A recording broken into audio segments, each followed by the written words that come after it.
Welcome to the latest edition of Lunchtime Learning. I'm delighted and honoured to be joined today by Susan Gregory. Susan is a consultant in a state agency and organisational development. Got it right? Yes. Yay! Loads of practice. Susan, welcome. How are you? Very well, Stephen. Thank you so much for having me. It's an honour to be here. No, it's an absolute pleasure. I saw you at the Women in State Agency conference on the residential and women property panel. I thought it was absolutely exceptional. We will touch on that shortly. I want to come back to that, but tell us a little bit about yourself and how you got into the property industry, please. Yeah, thank you. I kind of came in as a second career, so I'm 43 now, and came into state agency when I was 27. I think I'd always, typical, loved property, loved people. Dropped out of school during my A levels because it just wasn't for me. I'm much more kind of a in-person learner, experiential learner, and kind of got into a state agency because I loved working with people, but also kind of helping with big problems, and selling, buying properties is a big thing. It matters to people. And in those last, 16 odd years, I've been a leader in pretty much every type of estate agency you can imagine. So corporate, high street, independent, charity owned, prop tech startups. And here I am now. Fantastic. What I like to do is I like to unpack a lot of those things because obviously you've been a leader in many types of businesses, as you just suggested there. What are the lessons that you've learned, say, working for a corporate, working for a charity, working for an independent? I think that one of the actual biggest things I've learned looking back, so in 2020, I undertook a master's. So although I dropped out of my A levels, I actually, at the age of 40, did a master's degree. And I did that because I was seeing so many similarities in the way that all of those estate agency models, if you like, operate. Whether you're talking about an independent in the high street, whether you're talking about the largest corporates that we have, they're very similar in terms of their structures, their systems, their reward systems, their targets, all of that. And I kind of started to think, why is that, and does it really work? And through the masters, I really, which was in organisational development, it answered a lot of questions for me around why do we have the reward systems that we have, and are there better ways of doing it? And I believe that there are.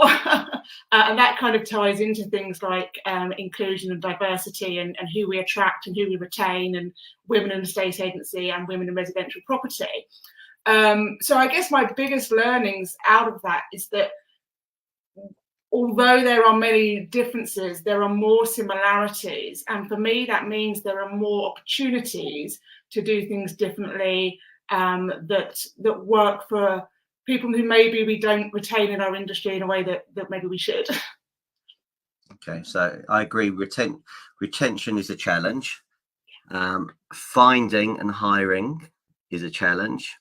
I went to see Stephen Bartlett a couple of weeks ago live, and he was talking about how he goes through 20 CVs every single day to find the right sort of talent, which is credible. He said you should always be networking to find that right person. So coming back, you talked about rewards. So and you said actually companies should be doing things differently and maybe rewarding people in a different way. So how can they do that? For me, it comes back to actually something called intrinsic motivation. So in a state agency, and I'll caveat all of this with I love estate agency. I've had a really great career in it. It's a career that, as I've mentioned, I came into without qualifications. And I think that's one of our biggest assets, is that actually, you can come in and make a really good career without having been to university, etc.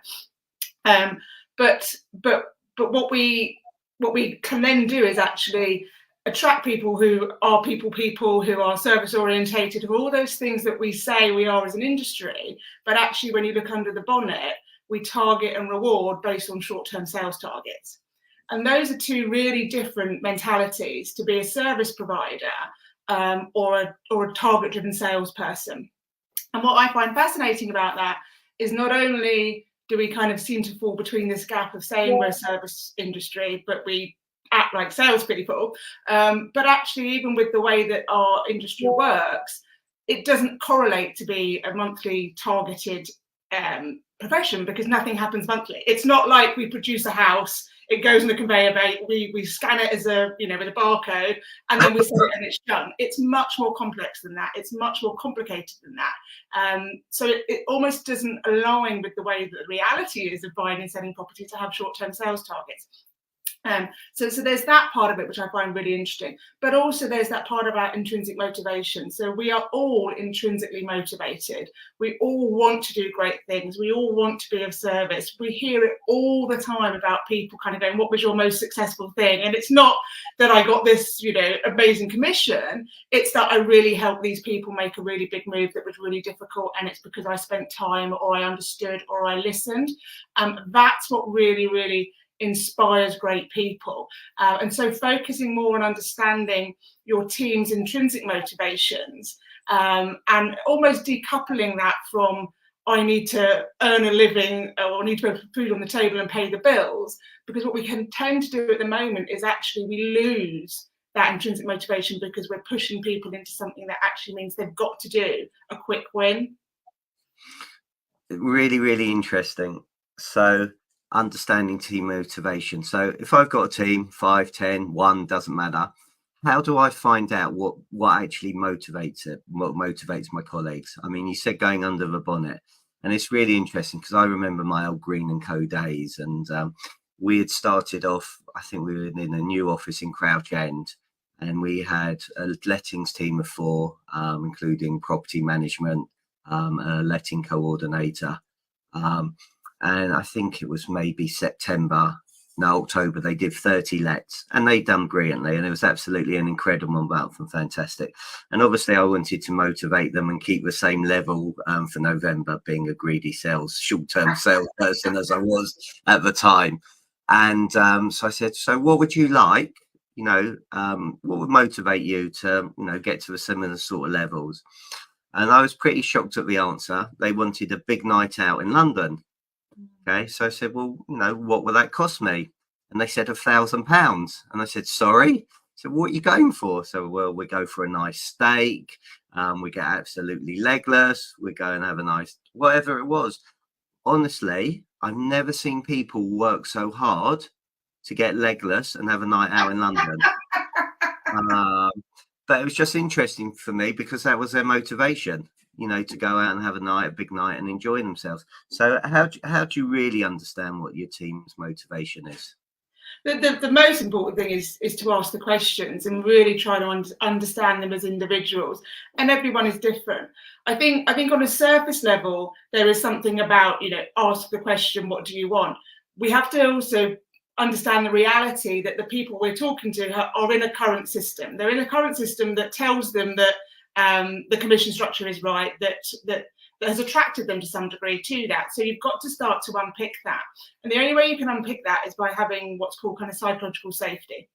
So, for example, if you're a leader and you say things like, my door is always open, but you're not doing anything for it to feel safe for that person to walk through that door, it's a pointless thing to say. So how are you really providing psychological safety to people so that they can answer that question with honesty?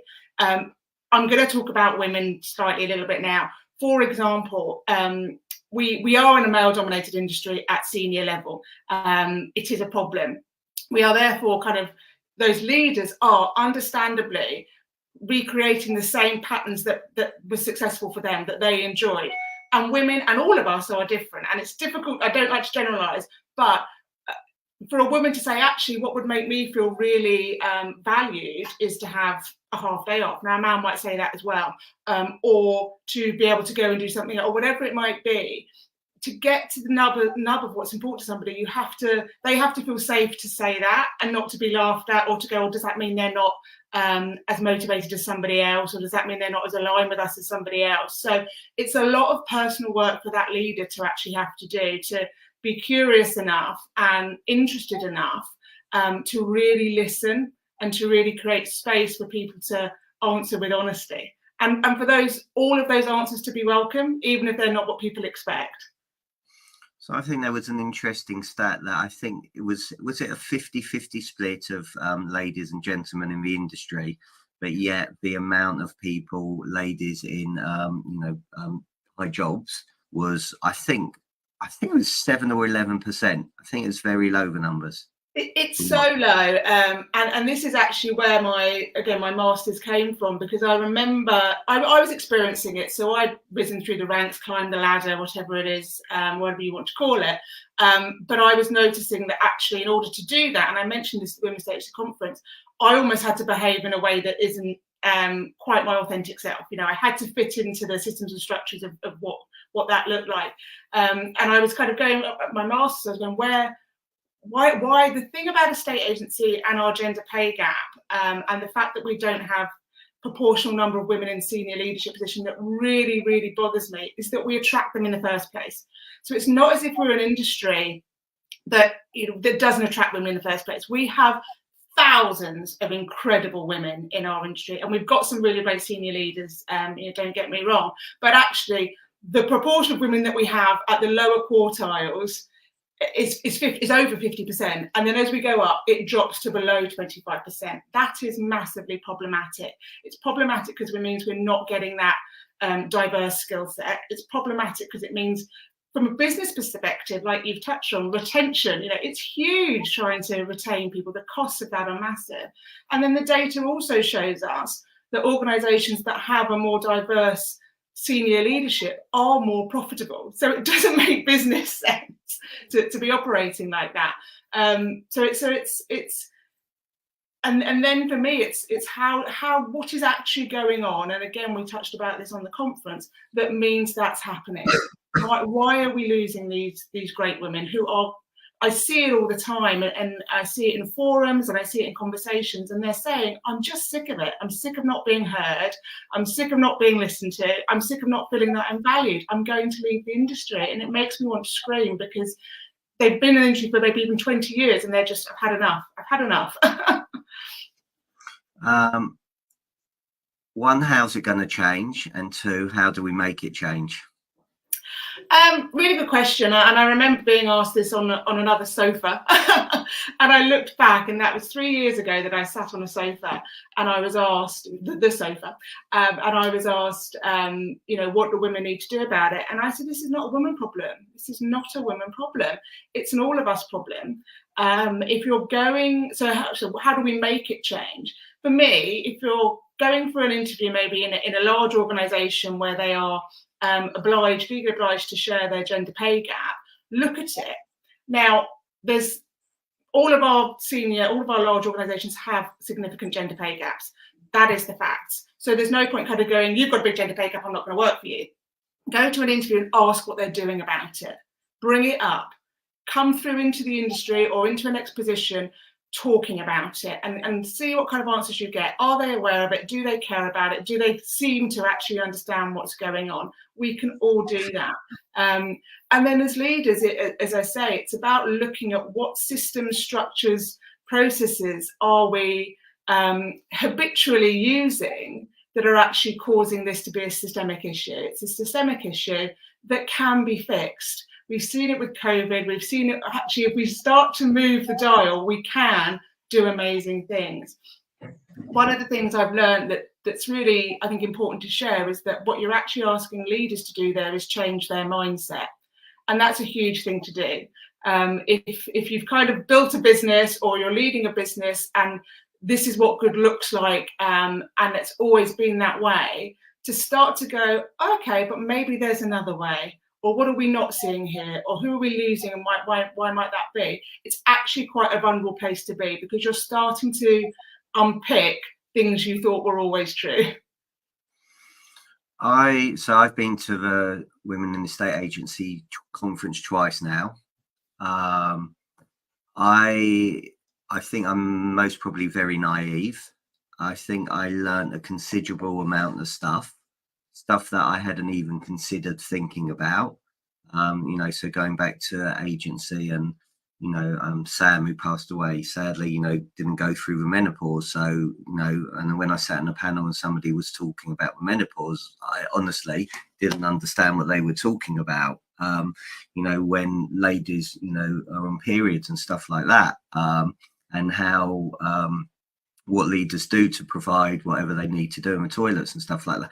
Just all these things didn't occur to me. Claire Yates's story, I was absolutely mortified and horrified to listen to. You know, on your panel when you were talking about Charlie Hull and the recent video on there, you know, which was absolutely incredible. And for me, you know, I think mindset is really important to understand and learn about, you know, being in your shoes and getting to understand it and thinking about this whole thing. So it was a real eye opener for me. And it definitely helped me. And I think there were more men there this year, which was obviously which was obviously a good thing. And hopefully by, you know, watching this and listening to this, people can get a better understanding of, you know, why there is such a gender pay gap, why there is such diversity, and lack of inclusion, and find ways of going out there, improving it, and maybe learning more about it. And understanding it more. Yeah, I think that's the thing. It's about learning, and you know, it's really difficult to we pigeonhole ourselves then into women and men, and all of these things. And actually, we've all got multiple things that define us. So you know, I'm a woman of 43. I don't have children. I'm probably going to become perimenopause at some point. I don't know a lot about the menopause, and so it's not like, oh, women know about it, we need to hear from them. It's like, what don't I know about that might be impacting the people that I work with? And being curious to the fact that we're all coming from different experiences. We've all got different things going on in our home lives. We've all got things that impact us in different ways. And actually, the more we can share that and understand that, the more we can create environments that allow everybody to flourish. And I think that's what it ultimately comes down to. And as a leader, your role, as far as I'm concerned, is to enable your team to flourish. And that means creating the environment, the systems, the support networks that allow others to do great work and be the best versions of themselves, whatever that is. But we can only do that if we accept that people are different from us. So obviously you've worked with a number of agents, and you've done your master's degree. So what does, in your opinion, a great leader look like now? I'm going to come back to the word that has been around quite a bit recently, and actually for me it's vulnerability. It's authenticity and vulnerability. Why I think those are the two most important things is what we tend to do is manage. We tend to plan and manage as if we have control of things, and as if we operate in a vacuum. Here's our 5-year plan and we will stick to it come hell or high water. Now, there's nothing wrong with having a 5-year plan. We must have goals. More important than goals, we must have purpose.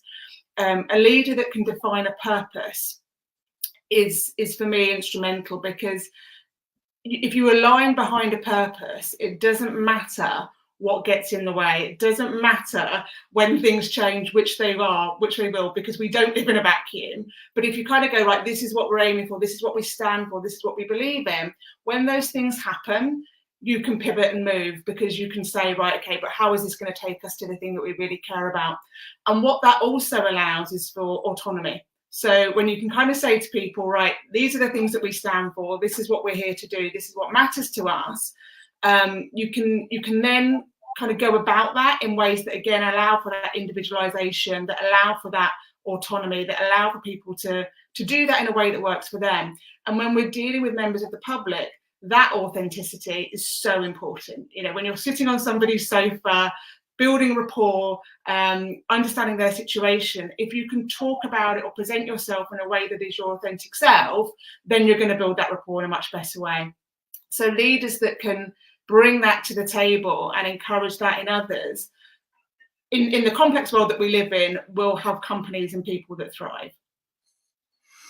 How do you find what your purpose is?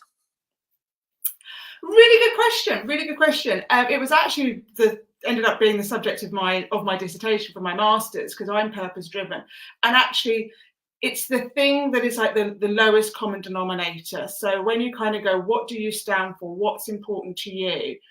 and it's like your why. I mean, we all know kind of Simon Sinek's why, but it's not that first answer. I want to make money, nothing wrong with that. I want to do this. It's why. Why is that? Why is that? Why is that? Why are we an estate agency? Why are we doing what we do? Keep going down until you really can't answer it anymore. And it might take 4 or 5 levels to get there. And you can ask people around you. I think the interesting thing for leaders is marrying or coupling that organizational purpose with the individual purpose of yourself and your team. So what's your organizational purpose? What's your branch's purpose? What's your business's purpose? And that's not a goal. That's not to be the number one in the town. That's a goal. It's to impact change that's bigger than you. So when you define purpose is something that is bigger than you as an individual or bigger than you as an organization. So it's to create, a moving process that fundamentally changes people's perception of estate agency, something like that. Okay, so how do you get your team to buy into your purpose, or do you have to find out what their purpose is in order to marry them together? It's really interesting to kind of retrofit it. So if you're really clear on what your purpose is, and you then actually exhibit that in how you show up and how you communicate. So once you've got that purpose, it basically becomes a decision maker for everything. How you recruit, who you recruit, how you reward, etc. Are we doing this in line with our purpose, or are we not? You then attract people who are in line with your purpose, who care about what you care about, who want to make the change that you want to make. When you're kind of trying to retrofit it, you've got to have some quite open conversations, because you'll have people who maybe it isn't aligned with. And actually that is always the case. And not everyone will be aligned with your purpose. It's then what you decide to do about that. But once you hold it like a flag in the sand and go, right, that's what we stand for, you will attract like-minded people. And like-minded people is again about people who believe in that, but can come at it from different ways. Again, it allows for that diversity. I can believe in that, and I see it, and I can deliver it in a different way from you, and that's of great value. So how do you go out and attract these like-minded people? How do they find that they've got a similar purpose to you then, and bring them into your business? So when I was at Nested, which I was kind of in its very, very early days, our values and our purpose were kind of centered, and they still are with the way Alice works. They were centered to everything. They come into your job descriptions, they come into your first interviews, they come into your second interviews. You ask people to demonstrate how they are aligned to them, or what they mean to them, or how they resonate with them, etc. So you've got to put it out there. And again, what we can do in our industry is kind of hide behind management systems. So this is what matters to us, and they're actually quite small management systems. It can be quite uncomfortable to put out there, this is what we stand for, this is what we want to achieve in the world. But stepping into that then attracts those people. But you've got to put it out there. You've got to have it on your website. You've got to have it on your communications. You've got to have it, as I say, in your job descriptions, all of those things. And be really proud of it. Be really proud that you actually stand for something which is more than we sell houses. We impact lives. We make change for people. We reduce anxiety, whatever it might be. Selling a house is a cog in a wheel of someone's life, a change happening in somebody's life, and actually we influence that, and that's really massive and very purposeful. It is. Thank you. Final question, if that's okay with you, because I'm really conscious of time and I'm very grateful for you coming on, so thank you. So who inspires Susan Gregory? First person that comes into my mind is my awesome mother. So there are many amazing people in our industry that inspire me, but my mum, so she came over to England as an 18-year-old from Ireland with nothing but a shirt on her back, and has done amazing things in her life, and continues to now at 78. She's just turned 78. She's still lecturing, and she got a PhD many years ago now, but still learning, always be learning. Great. And actually, on that point, what are you doing then to continuously learn and self-improve, and anything that you recommend? Always. What's in your library? Oh God, so many, honestly, and there's literally them on the floor here and everything. If you had to pick I'm reading. Sorry.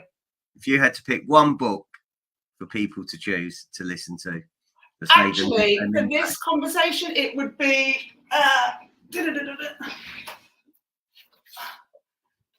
Daniel Pink Drive. There we go. And that's about motivations, intrinsic motivations, giving people autonomy, mastery, and purpose, and that they flourish when you do that. And so, yeah, give Daniel Pink Drive a read. Brilliant. Well, look, if people want to get hold of you, Susan, how do they do that, please? I'm all over LinkedIn and email susan@turnersoak.co.uk. But yeah, you'll find me easily on LinkedIn. Brilliant. Well, look, thanks so much for your time. Thank you, everybody, for watching and listening. Really grateful. And I look forward to seeing you on the next podcast. Bye. Thanks, Susan.